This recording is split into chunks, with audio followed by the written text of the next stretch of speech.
Second नोकरी master, ठीक आहे, मास्टरची नोकरी सुद्धा, मास्टरची नोकरी जर लागायची असेल तर किती पुस्तकं चालवायला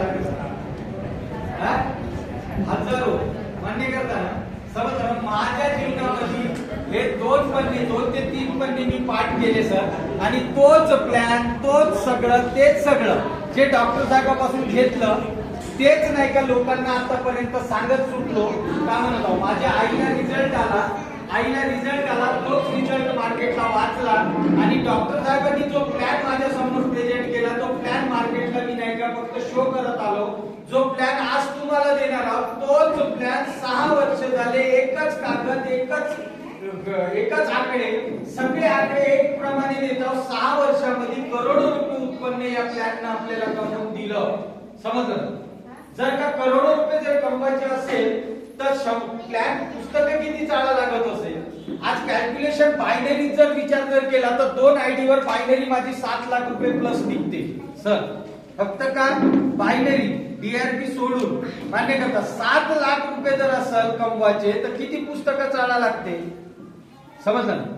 नसा नसात समर्थ सक्सेस लाईफचा प्लॅन मी उतरवून घेतला, आणि तोच प्लॅन 6 वर्षापासून एक लीडर, आपण का पाहत आहोत, एक पेशंट, तुम्ही एका पेशंट कडे गेले, एका पेशंटला औषधी दिली, तो बरा झाला, पण बरा झाल्यानंतर 2-3 पेशंट येईल, पण 2-3 पेशंट दिल्यानंतर तो माणूस गेला ना. समजलं ना? पण त्याच व्यक्तीला तुम्ही जर ऍक्टिव्ह करून जर तो मार्केटला जर सोडले ना प्लॅनच्या याच्यानुसार, तर तो व्यक्ती निरंतर तुम्हाला पैसे देत राहील, आणि कोण व्यक्ती कुठं पैसे कमवून दिले याचा अंदाज नाहीये. माझा आणि डॉक्टर साहेबांचं डिस्टन्स किती आहे? किती? 700 किलोमीटरचं डिस्टन्स आहे. पण 700 किलोमीटरवर हिरा भेटला ना त्यांना.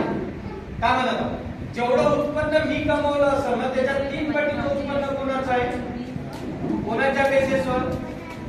समजलं का नाही समजलं? आपल्याला सुद्धा जर एखादा व्यक्ती जर असा भेटला का ज्याला पैशाची खरंच गरज आहे आणि तळमळ आहे, का म्हणतो 100% आपण मोठा पैसा कमवल्याशिवाय राहणार नाही. पण हे शक्य कधी होते? आपण काय करतो माहितीये का, 1000 ते 500 रुपयासाठी जे एक्स्ट्रा इन्कम भेटते ना, का रिटेल प्रॉपर्टी जे भेटते ना, त्याच्यासाठी काय करतो आपण, समोरच्या व्यक्तीसोबत आपण प्लॅन डिस्कसच करत नाही. मान्य करता? प्लॅन डिस्कस करून तुम्हाला 1000 रुपये एकाच वेळी भेटणार आहे, पण प्लॅन जर डिस्कस केला तर निरंतर पैसे कमवले जाऊ शकतो. तुमच्या नजरेमध्ये 100 रुपये मोठे का 1 रुपया मोठा? तुमच्या नजरेत 100 रुपये मोठे आहे का, ज्याची व्हॅल्यू 100 रुपयाची मोठी आहे का 1 रुपयाची मोठी आहे? 100ची आहे ना. पण माझ्या नजरेत कशाची आहे? याचं कारण आहे का 1 रुपयाप्रमाणे हजारो लोकांपर्यंत, काय म्हणतो, एक इंडस्ट्री प्रमाणे विचार करू. मान्य करता ना? जो इंडस्ट्रीवाला आहे, तुमच्या घरी एक साबण येते, किती रुपयाची येते? अंगाची लावायची साबण 35 रुपये. किती? ओरिजिनल मूळ किंमत माहिती आहे का त्याची किती आहे? कोणती साबण येते आपल्याकडे? साबण कोणती येते? लक्स, मेडिमॅक्स, हे संतूर अशा साबण येते ना, त्याची ओरिजिनल किंमत किती आहे माहिती आहे का? काय म्हणत आहोत? जास्तीत जास्त 2 ते 3 रुपये किंमत आहे सर. काय म्हणत आहोत? एक बिस्लेरी किती रुपयात घेतो आपण मार्केटला? हे माझं स्वतः ऍक्वाग्रीन म्हणून पांढरकवड्यात आमच्या काकाचा आता प्लॅन्ट आहे. ऍक्वाग्रीन पूर्ण मी सांभाळत होतो. ऍक्वाग्रीनचं हे किती रुपयात घेतो आपण? याची मूळ किंमत माहिती आहे का किती रुपये आहे सर? मूळ पी फार्म तुमच्या अमरावतीतच भेटते, जे बॉटल बनते ना त्याचं हे टोकर आहे ना, हे टोकर कुठे भेटते? तुमच्या अमरावतीतच भेटते. इथूनच नेऊन 1 रुपया 73 पैशाले पूर्ण पाणी भरून बनते कंपनी. प्रॉफिट ऑफ मार्जिन मार्केटला जाते 3 रुपयात सर. 7 रुपयात डीलरले जाते आणि 20 रुपयात कुठे येत आहे? समजलं का नाही समजलं? मग मंदातला पैसा चालला कुठं? का म्हणा, तुम्ही 20 रुपये कमी सांगितले सर. हेच जर बॉटल तुम्ही जा, हेच बॉटल एअरपोर्टवर जर घेसाल तर 50 रुपयाची आहे. काय म्हणत, तिथे विमानतळ आहे, तिथे घेतलो तर आपण 50 रुपयाची व्हॅल्यू आहे याची. काय म्हणत, म्हणजे 1 लिटर पाण्याची किंमत किती आहे? ज्याची मूळ किंमत 1 रुपया 73 म्हणजे 2 रुपये आहे. समजलं ना? 48 रुपये चालले कुठं?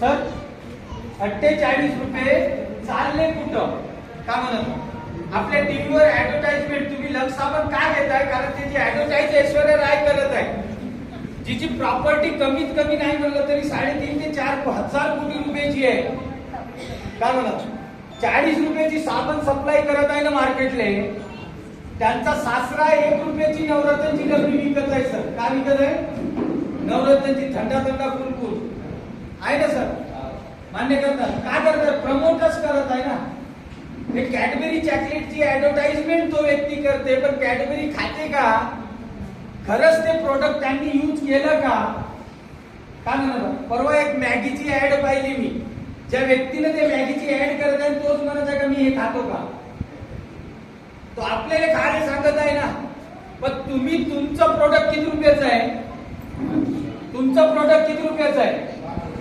कितीचं आहे 5,000 तुम्ही प्रोडक्ट खाल्लं तुम्हाला चांगलं वाटलं म्हणूनच तुम्ही मार्केटला प्रमोट करत आहे ना जे काम ऐश्वर्या राय जे काम अमिताभ बच्चन करत आहे तेच काम आपल्याला समर्थ सक्सेस लाईफ साठी करत आहेत त्याचेच करोडो रुपये समर्थ सक्सेस लाईफ कुणाला देत आहे आपल्याला देत आहे मान्य करतात जे त्या लोकांना ऑलरेडी करोडपती आहे त्या लोकांना न बनवता आपल्यासारख्या एक सर्वसाधारण लोकांना करोडो रुपये देण्याची ताकद कोणात आहे समर्थ सक्सेस लाईफ मध्ये आहे एक तळ एक समुद्र दाखवत आहे तुम्हाला जर का या दोन्ही गोष्टी कॉम्बिनेशन मध्ये जर आपण घेऊन जर चाललो जो प्लॅन कुठल्याही क्षेत्रामध्ये जर आपल्याला एक विशिष्ट पोस्ट जर हासिल करायची जर असेल तर त्याच्यासाठी लागते शिक्षण मान्य करताना तसंच नेटवर्क इंडस्ट्री मध्ये जर वर्किंग जर करायचं असेल तर आपल्याला काय लागते माहिती आहे का शिक्षण पण शिक्षण किती पाहिजे त्याच्यासाठी हजारो पुस्तकं चाळावं लागते पण याच्यासाठी फक्त हे 3 पन्ने जर आपण जर पाठ करून घेतले ना तर आयुष्य पूर्णपणे चेंज झाल्याशिवाय राहणार नाही कारण येणारा भविष्य काळ आताची जे परवाची जी न्यूज आहे 5 मिलियन काहीतरी असं आपल्या नेटवर्क इंडस्ट्रीचा इंडियामध्ये टर्नओव्हर आहे मान्य करता सगळ्यात मोठी इंडस्ट्री हे झाली गृहीत झाली आजच्या परिस्थितीमध्ये म्हणजे गव्हर्नमेंट सुद्धा लक्ष कोणाकडे देत आहे पण नेटवर्क इंडस्ट्रीकडे काही लोकांची मानसिकता अशी झालेली आहे का इन्व्हेस्टमेंट सेक्टर हे नेटवर्क इंडस्ट्री आहे नाही आहे समजलं ना pure product based network industry कशाला म्हणते direct selling company to customer पर्यंत पोहोचवण्याचं माध्यम कोण आहे आपण प्युअर प्रोडक्ट बेस्ड कंपन्या म्हणजेच नेटवर्क इंडस्ट्री आहे ज्यांना कुठेही लाचलुचपत आपण देत नाही बाबा हे प्रोडक्ट घ्या प्रोडक्ट अगेन पैसे द्या पैसे दिले तुम्हाला काम करायचं असेल तर करा नाही करायचं असेल तर नका करू मान्य करतात चांगलं वाटलं तर 100% लोक काम करणार एवढे तुम्ही दिसते का दिसते का सर